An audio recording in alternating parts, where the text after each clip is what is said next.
I know you talk a lot about fear. Mm. How do you help someone leave fear behind? Well, you got to do it.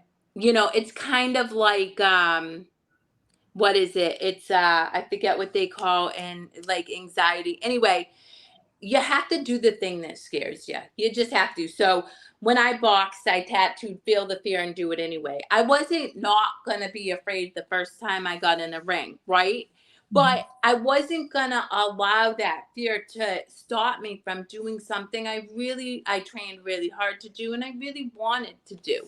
And so often people don't do the thing out of fear, and I encourage them, lean into that fear. You're gonna do it, yeah, and you're gonna be afraid, but at least at the end you can look back and celebrate yourself for doing the thing that you were afraid of. And it's interesting, I was just with a really good friend of mine. She's a boudoir photographer, and I've done nude photo shoots. I would be considered by most pretty fearless, right? On And that's so surface. I just am not willing to be stopped because of my fear.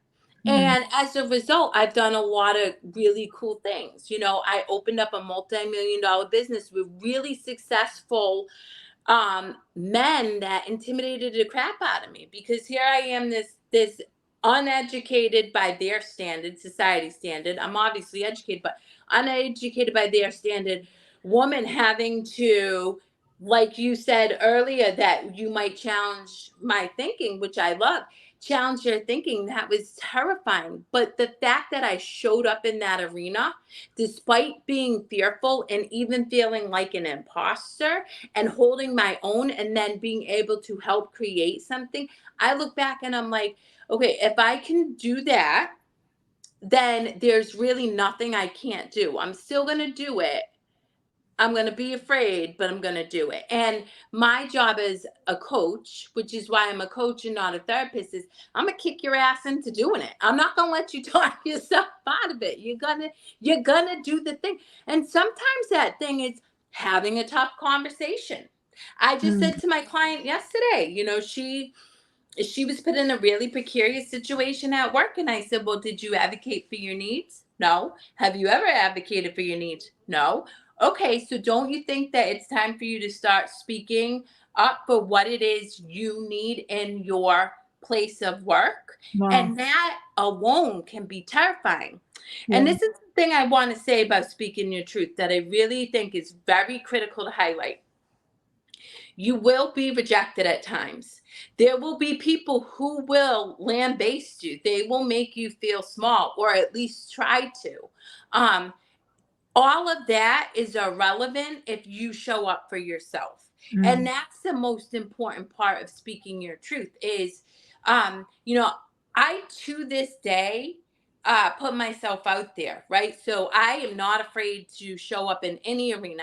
I don't care who you are. I feel like I have an equal claim to be in that space. You could be the president, you could be a street sweeper. It's irrelevant. We're equal.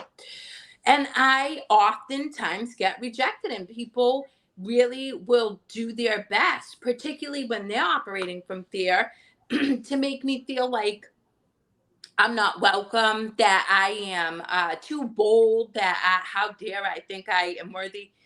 And it hurts. I'm not going to tell you it doesn't hurt still. I would be lying, but I'm not letting anybody shirk me out of any place that I know I belong. And so I allow myself to feel my feelings for that minute. And then I get back up and I show back out, because I'm not going to let anybody dictate what it is I can and cannot do. That's for me to decide. Mm. Yeah. Share